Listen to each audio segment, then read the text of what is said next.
We are more excited than ever. We are more fired up than before we came here. And we look forward to be pivotal in really creating a couple of 100,000 business opportunities in our communities. Thank you.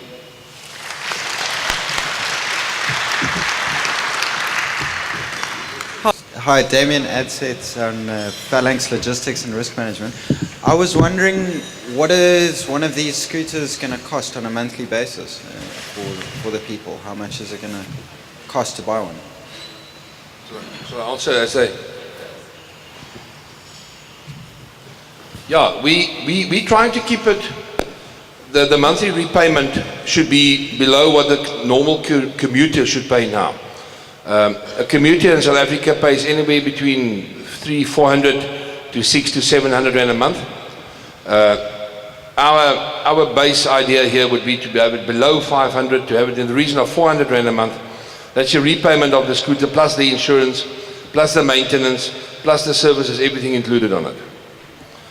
It should give the consumer a fixed cost, it should give him peace of mind, and it should be, obviously, it should be a durable product. And which is why we are standing here with Honda. I have a question to go on with. Are you willing to, I mean, there's no reason why somebody couldn't paint their company colors and completely be a driving advertisement for their company, is there? Martha, what a fantastic idea. I think you mentioned it upstairs, and immediately it's become, you know, whatever you're going to do, if it's going to be a singular enterprise or a single man business doing deliveries for somebody else, I think the opportunity would be then to on-sell the advertising of bigger companies onto that unit for the entrepreneur to actually generate extra revenues.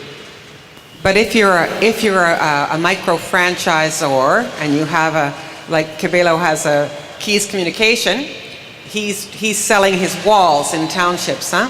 And he's got the coolest artists around, so he wants his motorcycles to be selling Keys Communications.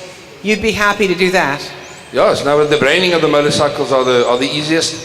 They've been branded all sorts of funny things nowadays. One of our partners have branded them from Kaiser Chiefs up right down to the Blue Bulls, unfortunately. Yeah, they've been branded. And then they're branded very easily, and they come out very funky. So it's an ideal opportunity for a micro franchisor to put their brand on the street. Fantastic. And another thing we talked about in our group was that when you're in a car, you're very removed from the community, but when you're on a motorcycle or a scooter, you're absolutely in the community. And it's so, I think we were talking about, weren't we, about what a positive impression that, a positive thing that will be for the community, because the businesses themselves will be driven to help reduce crime on the streets, because it's not like being in a car where you just drive through. It's like being very vulnerable. That was the point you made. Okay. Yeah, that was a very valid point, Mark.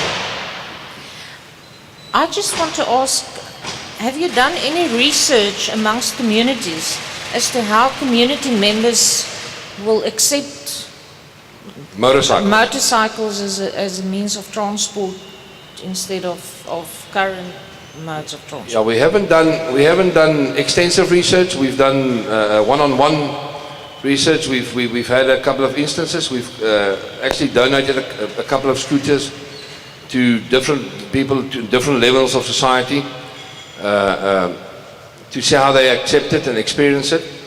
And I must tell you that we have no idea of the reception that the freedom of your own transport is going to have.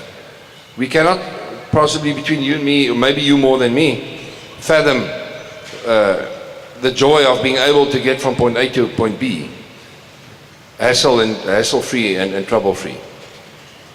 There was some talk upstairs about Honda, about you starting into this kind of research through ABCD, that you would actually... Yes, I think, and very worthy, as Martha pointed out, we should definitely be involved in ABCD and from an unbranded perspective. Firstly, to get the communities to understand their worth. If we don't do that, probably that community won't unlock the potential of that business that motorcycle can actually bring. How long is the repayment period for that motorcycle? The repayment period it can be down to 12 months, anywhere between 12 and 48 months. Keeping in mind that it will be, obviously it's a proper brand. Honda is a premier brand. It comes standard with a 2-year warranty, and a part of the package is an extended warranty that will extend it for the rest of the repayment term. So the consumer will have peace of mind that if something breaks on it, it will be repaired. Cost of entry for a dealership? Cost of entry on a dealership, and again, we came here not really understanding it. So our cost of dealership includes the actual premises. The reason why we did that was we wanted to do away with high overhead structures, and we wanted to do away with a big rental for the franchise holder. In other words, we're saying, for example, the container you saw there, as is, with a fancy glass, it's chroma decked right around, it's got very fancy stuff inside, computerized, air conditioned, probably cost you fully tooled, stocked, everything in the region of about 250,000. Now, the funding of that, I must tell you that the funding of that, and I think unlike other people here that have only asked government, what is government going to do? What can we get from government? Why is government not doing enough? Unlike that, the likes of LegalWise have said, well, we'll fund a couple of them. We'll put up the funding. We'll put up the money. Honda has said, we'll pilot a couple of them. Bikefin is saying, we'll pilot a couple of them. We're not here just to sell it. We will run it with you. We can take a couple more questions, but I'm told that the buses are here, waiting outside. Somebody has lost this, left it on a table. I'll put it up here on the table. Questions? Dan. Dan. Then I wasn't. I'm not going to crash you. Yeah, I'm not going to crash you. I just congratulate you on your presentation. It's very good, and it's very nice. Then start the modes of transport here is actually the minibuses, taxis, and train. But when it comes to motorbikes, that is going to be the first one, to have. And when I look around, from the informal business sector that I'm working on, looks like it's going to be very much of use to us, because many a times the mode of transport that we are using, they're not going straight to our suppliers. You got to board a train, get off the train, and then walk long distances to get to your suppliers. But if ever you got a motorbike, you be from your business, and then you just run straight to your supply, and engage us, engage the informal business sector. We're gonna be innovative in terms of creating some more ideas. Make sure that we'll make your transport our transport. Thank you. Thank you. Thanks, Deacon. Let me first applaud on your presentation, and also all the presentations that I've had today. Let me firstly introduce myself. My name is Tembisile Kamzana. I'm representing the Khayelitsha Sport Council, which is based here in this hall. My interest to the presentation was that we have adopted a business model where we kind of like look at sport as also one of the other catalysts that we can use in terms of poverty alleviation, as well as encouraging people to get more into business. But what actually strikes me most was that part of the job that we're doing is administration work, which is to go to meetings and all that, running sport events, organizing events and all that.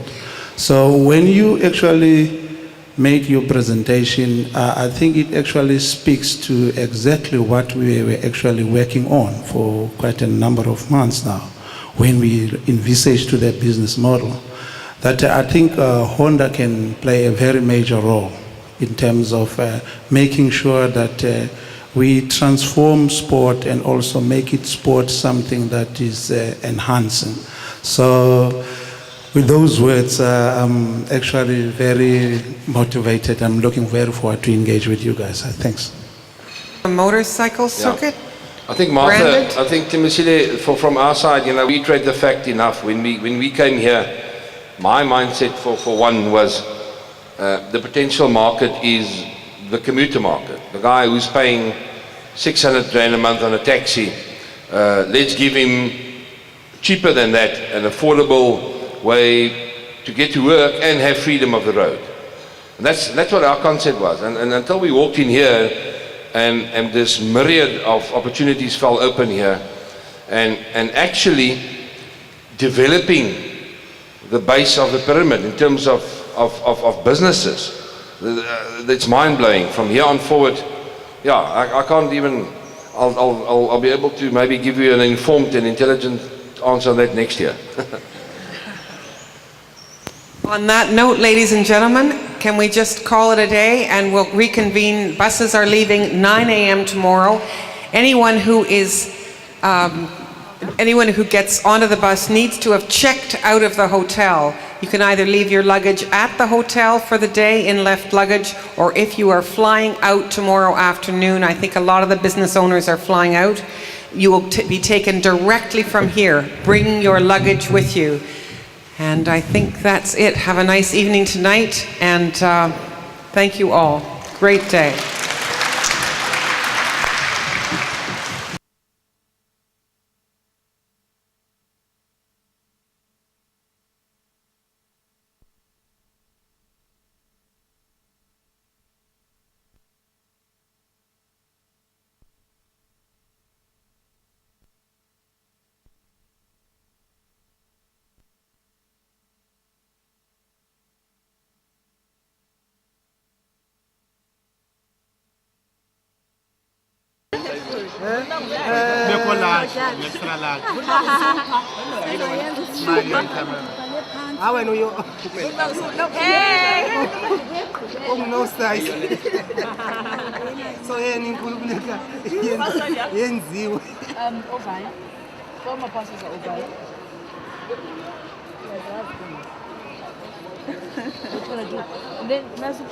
I don't understand, guys.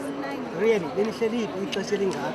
I'm away when I use aluminium and Kugani busy. Yes, yes. As it's been Workshop work. It's a workshop work. Does it make sense? They first have to know the phone lock. Where do you do exercise?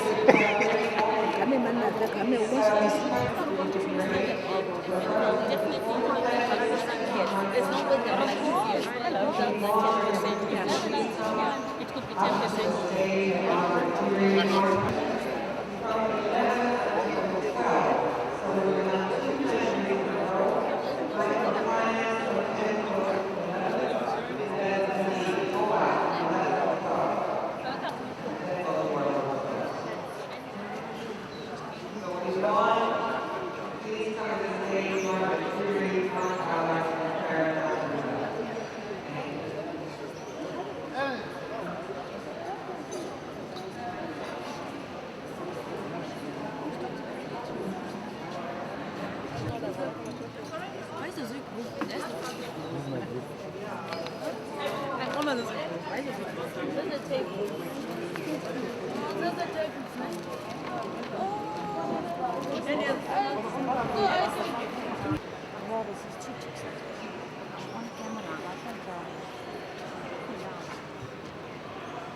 Want het is zo en nou het probleem met de mensen is passie en alles. Don't worry about it. Well, look, would you like to say? I was like, when you want to find this stuff. But that's a part of the meeting.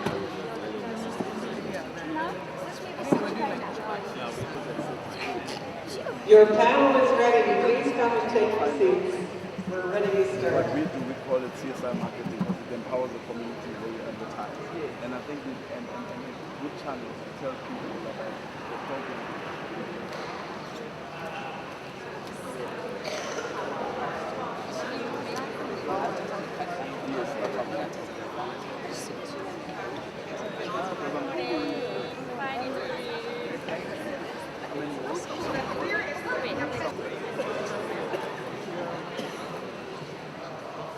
Good morning, ladies and gentlemen. I'm just delighted to welcome you to the fourth plenary session on microfinance.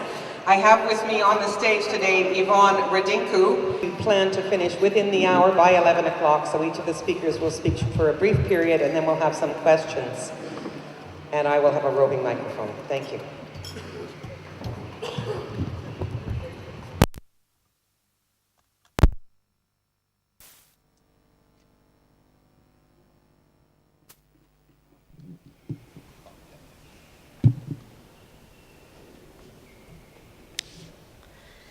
Microfinance in South Africa is characterized by two types of enterprises. There's the for-profit enterprise and the not-for-profit enterprise. The for-profit enterprises would include people mostly who are doing consumption lending, and then the banks as well who also do development type or enterprise lending. And then you have institutions that are registered as NGOs, Section 21 companies, that are mission-driven. They were set up for a purpose, so they are not there for profit. And their loans are all for enterprise. Nothing is for consumption. They want to see, they support sustainable development of the household. That's how they see themselves. And in the way they deliver these loans, they either deliver them as group loans, where you have groups of 5 to 8 people coming together and coming for one loan, or as one loan as an individual loan. And I'm going to talk now for the development lenders. Individual lending for us has not been successful. All the 6 or 7 organizations that are working in this area are all doing group lending. The reason why we haven't been successful to do individual lending is because it's very expensive. If you are to issue a 500 Rand loan to a person, the cost of that transaction is more than that 500 Rand loan. But then if you issue a 500 Rand loans as one loan, you are reaching 5 people, so your outreach is greater and you're taking out more money into the communities. That's the reason why group lending is so successful. So the fact that we haven't been successful in individual lending is because we don't have the capital to support the activities to do it. Whereas with the limited resources that we have, we are able to do group lending very successfully. If you look at the group lenders, their repayment rates are between 94% and 98%. So we know for sure this model works. Currently in the country, there are about 6 or 7 viable development lenders. There may be others who are struggling out there, but those that people can partner with, I think there are 6 or 7, and they are reaching about 150,000 people. The challenges for the sector is, one, to reach financial self-sufficiency. Because we are not for profit, we don't talk about profitability. We talk about reaching self-sufficiency. And the way we are structured is problematic because we are NGOs, we don't have equity capital. So when you start up a program, you have to go out and ask for operational grants and also borrow money. Our main challenge is those operational grants because our transaction costs are so high to the banks. The reason why we can lend 500 Rand so successfully It's because we live in that community. We walk around that community, but the cost of that is too high. So if CSI can come to partner the 6, 7 organizations as a financial system, don't look at us as competition. We don't want to compete with you. We see you as players in a system. We can reach the lower end. We can then bring people from our books onto your books, and they can grow to be bigger. So we need to form that partnership, you know. So if we can work on those partnerships, the financial gaps will be closed, because if you look at what's happening, we are lending from mostly 500 rand to 5,000 rand. From 5,000 rand onwards, there's no one. Then maybe someone else comes in at 10,000. I don't know who's doing that. But most people are not supported. I have people here in Khayelitsha. In Khayelitsha, I have about 1,000 clients. Khayelitsha has 1 million people, so by and large, I think I've done enough of Khayelitsha. But there are people I'm not serving in Khayelitsha because they come directly and they say, Yvonne, I want an individual loan and I want maybe 6,000 rand. And I say, I don't know you. You're going to start at 500 and grow incrementally. It doesn't make sense to them. So they walk away from me and they go to a microlender who charges them 300% interest. Is that development? I'm not being developmental. What I could have done is gone to the CSI partner and said, can I set up a small, not a division, a one-person operation where we bring in these people, we lend to them, we build the track record, and then we hand them over to you, you know? And if you have problems with them once we've handed them over, we will help you to find them because we can find them. We go into those shacks to find them. So we will be giving the partner the access that they may not necessarily have, you know? So in terms of how we operate, like I said, we operate through grants to cover operations, and we borrow money. The money that we currently have, we borrow from the European lenders, which I think is a disgrace. South Africa has so much money. Why should we go to Europe to borrow money when there's money in South Africa, you know? So we appeal to the banks, lend us money for on-lending. Go to the people who've been borrowing us money for the past 20 years, they'll tell you we will not default on those loans. And finally, about micro-franchising.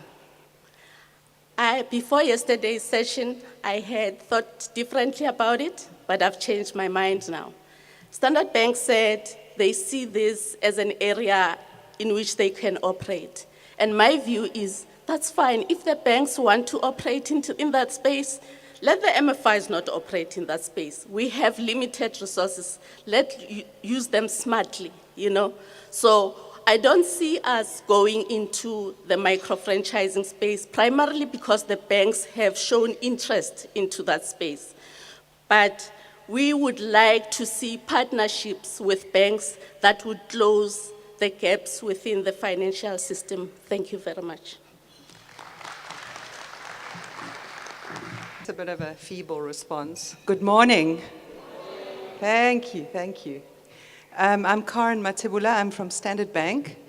I run a business which is brand new in Standard Bank, and it is a microfinance business.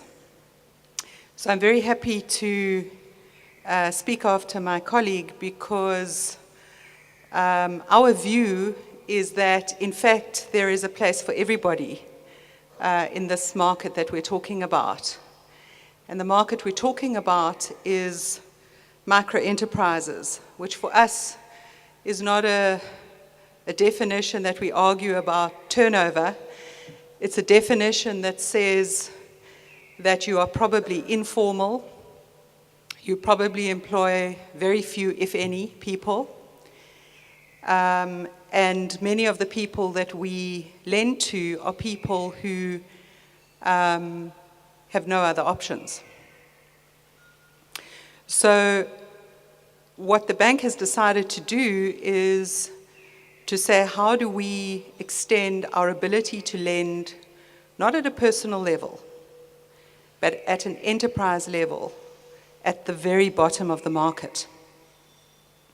We are very fortunate in that we're an institution that brings a lot of infrastructure, a lot of processes and skills and capacity without having to pay in addition as a sort of a greenfields, or perhaps as other organizations might have to do. And so we're able to lean on that and put it to work in a way that makes the process of finding the borrowers cheaper, the process of assessing the borrowers cheaper than what it otherwise would have been. Very quickly, I'm going to talk just a little bit about what this institution is, and then I'm going to talk about what we actually do. So many of you will be familiar with the fact that the bank did an empowerment deal about 10 years ago, and a very significant chunk of the shares that were part of that deal were set aside to be utilized for something useful in the community. And 2 years ago, our board took a decision that we should be applying the proceeds of those shares to creating a microfinance institution. And that is precisely what I'm doing. The institution itself bears no benefit back to Standard Bank whatsoever, but it is a business, and therefore it does have to preserve its capital and make a sufficient return to continue to operate in perpetuity. And the long and the short of it is that we have a very significant amount of capital that we need to be able to deploy into the bottom end of the market over the next few years on a sustainable basis. So that's the institution. What do we do? Well, we have the benefit of having been able to learn from an area in the bank called inclusive banking, which ran some pilots for a few years in 14 different places across the country. And the method was really to partner with local organizations, and through those local organizations to identify people on the basis of knowing them because of proximity, and then really getting a recommendation on who we should lend to. So from that pilot, we've had the benefit of being able to learn quite a few things. And I just want to share a few of those for now, because those are directly what has given rise to the kind of product that we now offer. The first lesson was that voluntary community organizations cannot, on their own, collect money from people who have borrowed individually. And yes, it's possible for people to put a lot of pressure. It's possible for people to put pressure on each other. But in the model that we did not do group lending. We lend to individual enterprises. And so there is a limit to what people are willing to do in terms of collecting the money from people they live adjacent to. And so the one lesson for us was that you set this business up as a collection business, not as a lending business. Because if you don't know how you're going to collect the money, then you shouldn't lend it in the first place.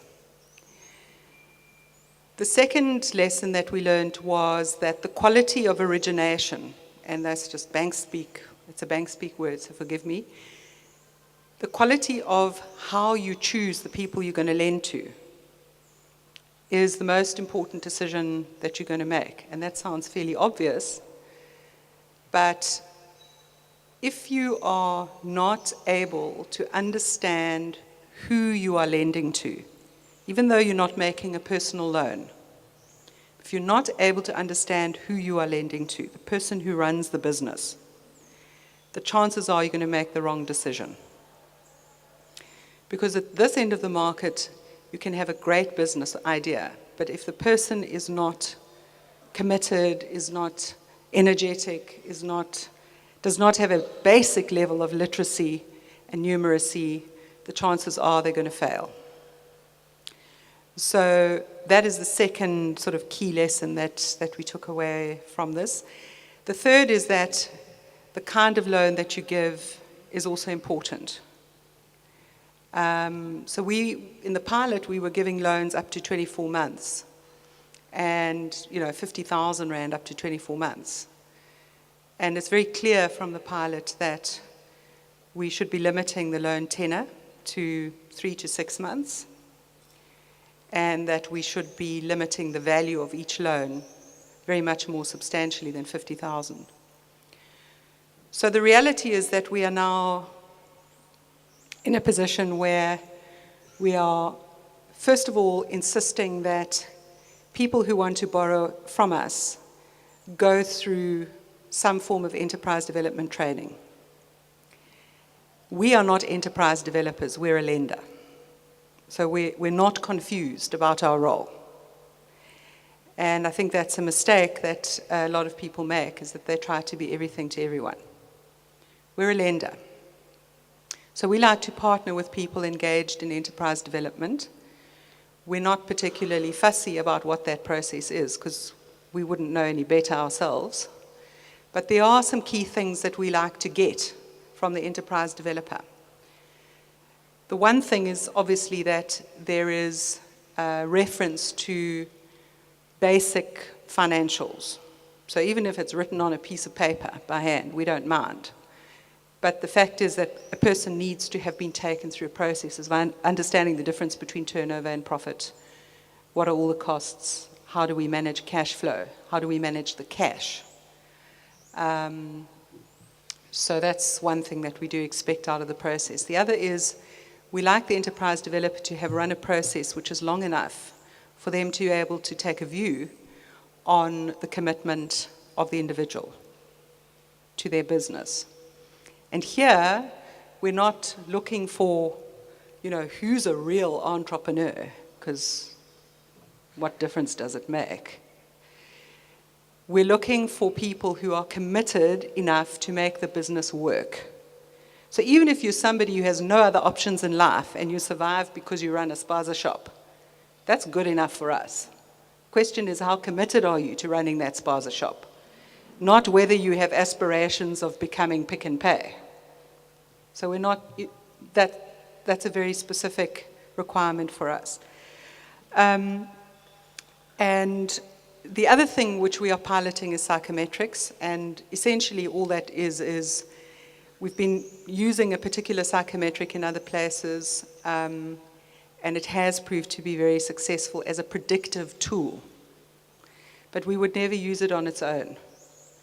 So being able to screen people before they go into an enterprise development process, based on the score that they get in the psychometric, is proving to be quite useful. But as I said, it's not the only tool.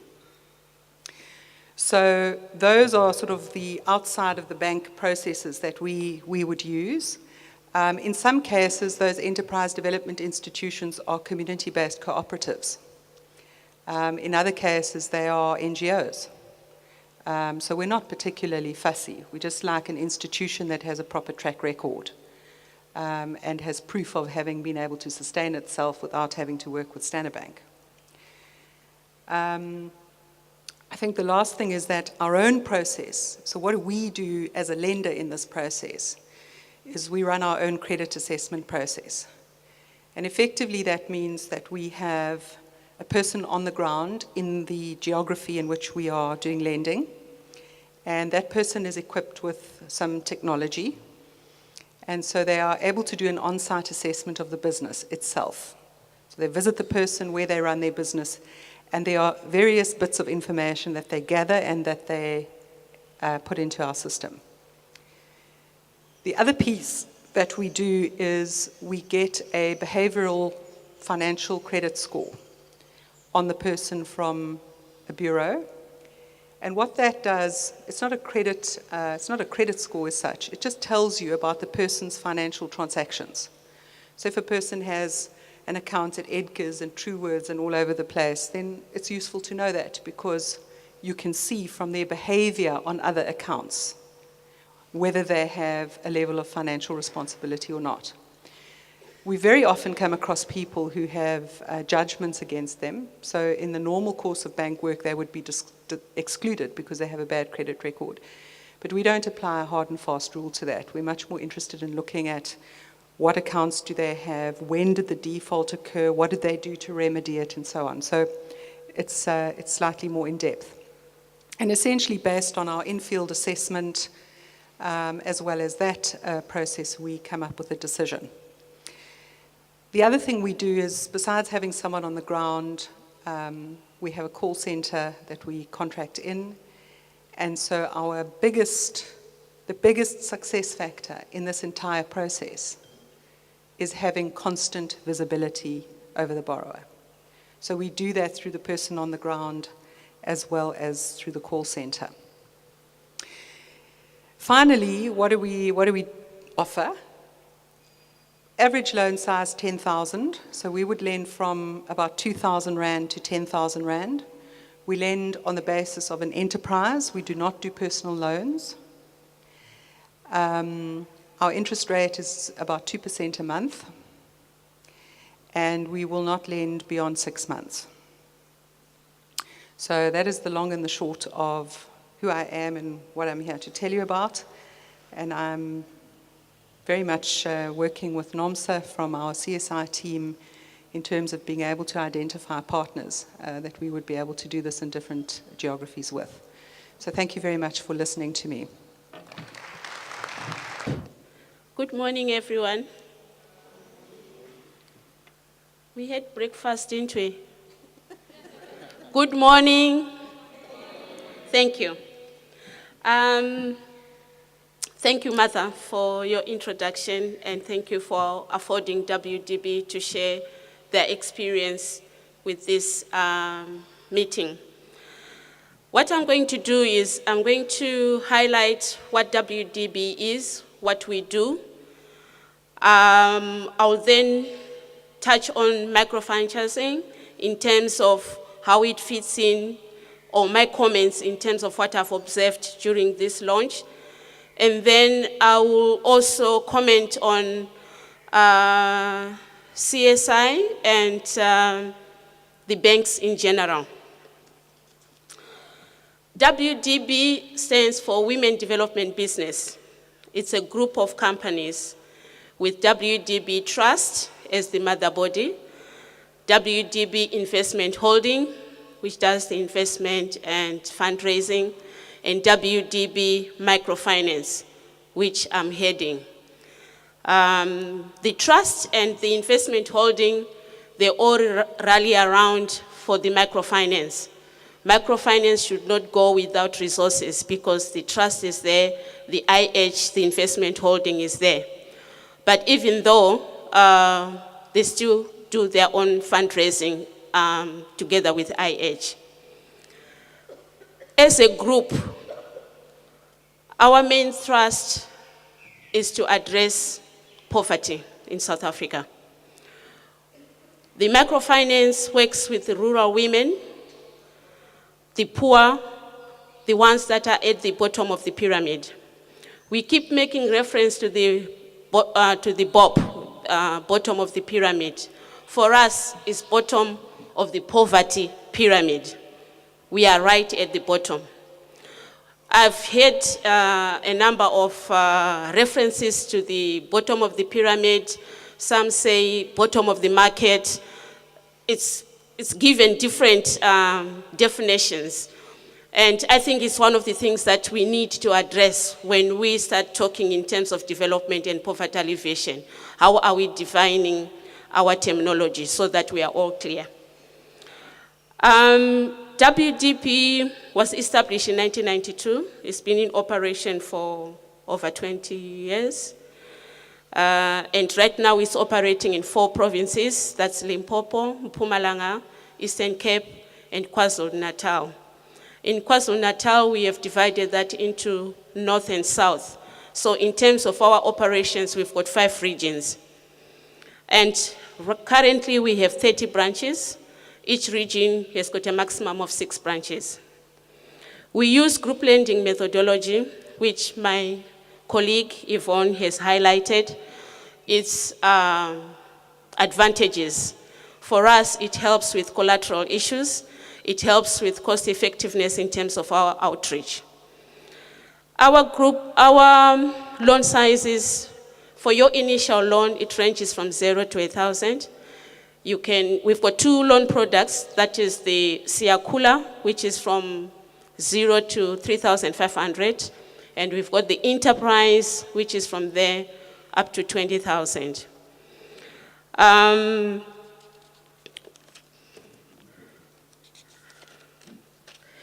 Looking at what we have learned in the past 2 days, microfranchising and how microfinance can play in that space. Having defined the limitations or the loan sizes that we have with the 2 products that we are providing, and looking at the businesses that have been addressed during the past 2 days, all of them are beyond 30,000 rands.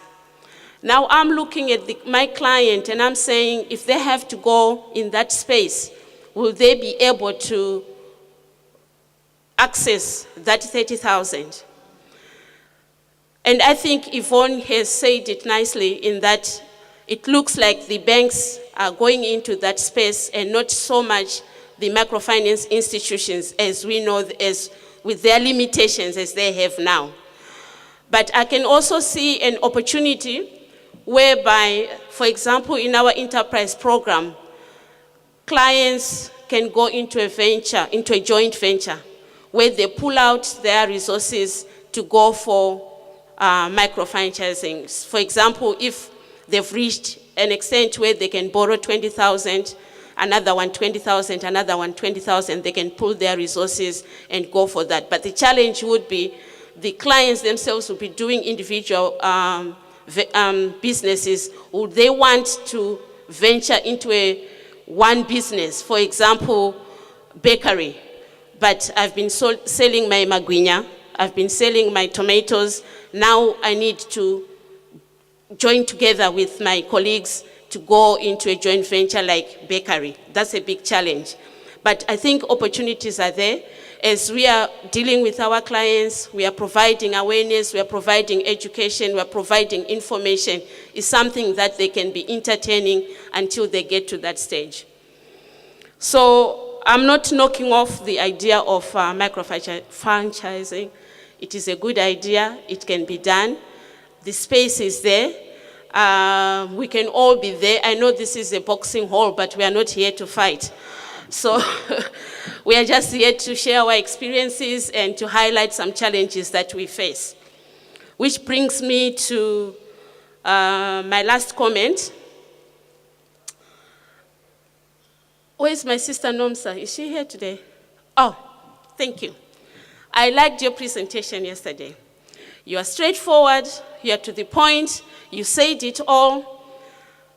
Afterwards, I said to myself, can I ask her to leave microfinance alone? The reason why I'm saying that, I'm privileged that I've been working in this sector for over 20 years. And I've been in different countries setting up these outfits. From the time I started working in this sector, I've heard banks talking about scaling down, coming to the bottom of the pyramid. And that's, like I'm saying, I've been in this sector for 20 years, and I haven't seen them doing that scaling down. So I'm saying probably that space, leave it to the development of microfinance. You are very good at corporate, you are very good at up there, stay there. I know your colleague has just highlighted I like that they start from 2,000, and I said, wow, now they've really scaled down. Now they've really scaled down, because with my experience with banks, even the language, they are still corporate. You're still up there with, the big clients. So perhaps, like I said, this is a boxing war. Let's not fight about it, but let's learn in terms of, I like the idea that you are still learning, and I was saying, for how long? We've been learning how to scale down, and how long are we going to start implementing and making sure that the bottom of the pyramid is serviced? I've also noticed that when banks start talking about we have reached out to the bottom of the pyramid, they're talking about savings accounts that have been opened by the poor. And I tell you, when you talk to those poor people, they say, I deposited my 100 rands, but I can only get 90. What's the point? Because they're taking it in all service charges. There's no incentive for them to save. So they're saving, but you're not giving them credit, and yet they need the credit to start their businesses. With those few words, thank you. All that, apart from good morning. It's nice to be here. I represent an organization called Pagamani, which means Rise Up, and we've been going since 2008. We've issued over 12,000 loans to the poor. We do much of the work that Yvonne does and Margaret does, so I won't go through all of that. We only lend for one reason. We lend for people to start businesses and to take a business that's going and do something more with it. About 35% of our people are startups who have an idea and who have energy, who have an entrepreneurial mind, but yet happen to be poor and don't know how to put a business plan together. The reason I put impact behind me is that's what's really important to us. I'm never going to forget it. And our staff, sorry? Speak up. Oh, sorry. Thanks, Martha. And our staff wear two hats. They wear a banker's hat, and it's a tough hat to wear. But they also wear a development hat. And that's the industry that we're in. Much is said, and thank you, Margaret, much is said about the bottom of the pyramid. And I so appreciate all of you being here and for us to be here with you. But I came looking for something not for franchisors. I understand franchising. I came looking for something for bottom of the pyramid franchisees. And so far I'm not seeing it, but I believe the time might come when they'll be able to look at a manual and say, you know what? There's some brands that actually give my little business value. And I think that's a huge challenge. And commercially, if there's people in this room who can meet that challenge, I believe there's money to be made. But from my angle, it's customers and clients who have a business that's worth something. What do we need? And I won't be long. Oh, just one more comment. When we talk about the bottom of the pyramid, inevitably, we get to people with some kind of paycheck. And there's all manner of people who will do loans for someone with some kind of paycheck. Development microfinance is all about finding people who have capacity, who have an entrepreneurial spirit, and empowering them. There is no paycheck. What do we need? We need a steady stream of loan capital from people who really understand us and who understand that being 50% sustainable in the third year is actually laudable and commendable and not a problem. And those people work so well with us. What do we need? We need people who will provide grants, CSI and others, who will do that with the same understanding that doing microfinance in South Africa is expensive. Just accept it, eat it, and work with us. That's a fact. We can only charge so much, and we have to pay decent rates to our staff. Then we need micro-franchising at the lowest possible level. And if you're thinking about franchising, I encourage you to think franchisee and then turn it into a franchisor. Because if you meet the franchisee, you have something that'll really work. If you just focus on being a franchisor, it'll possibly work. But when you think about a franchisee, come and visit a local area and come and sit with some of our clients and brainstorm with us and say, what could add value here? Who's the guy from Kenya? I'm not Kenya, Ghana. Rose, you're here somewhere, but where's the other chap? You're here. I saw something about a year and a half ago, I think at the conference you hosted, where women were carrying water on their heads, and there was a truck coming and filling up that water.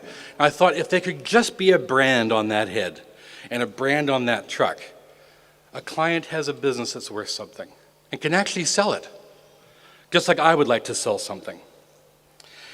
And then lastly, I was so looking forward to introducing our first client to a bank. In fact, when I got into this, I naively thought that we'd have a picture where I would go along to you or NUMSA. I'd say, listen, this person has been through 5 filtered loans and been successful. You can't get your hands around her house because it's owned by the chief on chief land. All she's got is an enterprise. She doesn't have a paycheck. She's got something more. Now, will you take her? That is a challenge for South Africa, and who can ever meet that challenge will do very well. So I would encourage the banks to meet that challenge. I mean, we're small, empower us to be bigger, but take our clients and graduate them, and let's do it together. That's my lot. Mensa and from the Hellkeeper Network. My question goes to the first speaker, who was pleading for South African funds to support their development work. Indeed, you had clearly articulated the cost of doing your business. And as I sat back there, my question was, does it matter if you get a cheap money from Europe or you get a money from South Africa, which is expensive to do your development work? Your goal is financial sufficiency. Does it matter where the money comes from to do the work? Thank you. Clive Balstrud, Infotellis, Get It Ed. We do technology, we do next generation education. This is a question for Standard Bank and the other banking institutions here. South Africa has a fractional reserve fiat monetary system. That means we have a private central reserve bank that literally makes money out of nothing. If any of you go and deposit 100,000 rand in FNB or Standard Bank or any of these banks here, they're allowed to lend out 900,000 on top of that, a 10 times multiple in the South African economy. In other words, the banks make money out of nothing. Now, I've been in manufacturing and businesses all around the world. If we make a 30% margin on the products we produce, we're doing extraordinarily well. We can generate an enormous economy, we can get a tremendous amount of jobs. I understand for fractional reserve banking, which makes money out of nothing, to lend at 2% interest, which means 24% per annum, there's no one who's going to run a business successfully out of that. If we have a bank that makes money out of nothing, we're all going to be slaves to the bank. I don't believe we have a solution here if we're charging usurious interest rates. Could, and this is a question to Standard Bank and the Reserve Bank, could you provide interest to these people who have businesses at under usurious rates, which would be 7% per annum? Thank you. The money that we borrow from Europe comes through social funds based here in South Africa, and they have limited funds. So our argument is, do we really have to go to Europe anyway? Shouldn't Standard Bank be working with the social fund here, who will then borrow to us, or lend the money directly to us, you know? Because the Europeans are themselves not giving us a lot of money. But our argument is, we are in a country where there's lots of resources. Why are we unable to tap into those resources? Thanks for the question. I'm going to be a bit controversial. And it is a boxing ring, so I'm ready for anything. I think that there are two paradigms in dealing with what we believe is at the bottom of the pyramid. For us, we think it's a market. We believe that a person who runs a spaza shop is part of a market. We don't believe that that person is a helpless somebody. We believe they are part of a market. In responding to that person's financial needs, there are two different ways of doing it. And historically, it is absolutely the case that the banks in this country have focused on higher up in the market. But as that market has become saturated with many, many competitors, not just South African banks, global banks are even competing in that market in South Africa, banks have begun to look beyond where they traditionally looked for growth. And who is the growth for? It's for the shareholders. And who are the shareholders? The shareholders are South Africans. They're foreigners. They're pension funds. They're ordinary individuals who buy shares on the JSE. So we need to be very cautious when we say to deal with providing access at the bottom of the market, the only place we should be getting money is out of CSI funds. Because then all that you are doing is you are limiting every single person or institution operating at the bottom of that market. You are limiting their ability to scale by the amount of CSI money that is available. And where does CSI money come from? It's a percentage of the profits that the corporate, whether it's a bank or a manufacturer or whoever, comes from. So if the bank fails, NOMSA doesn't have any money.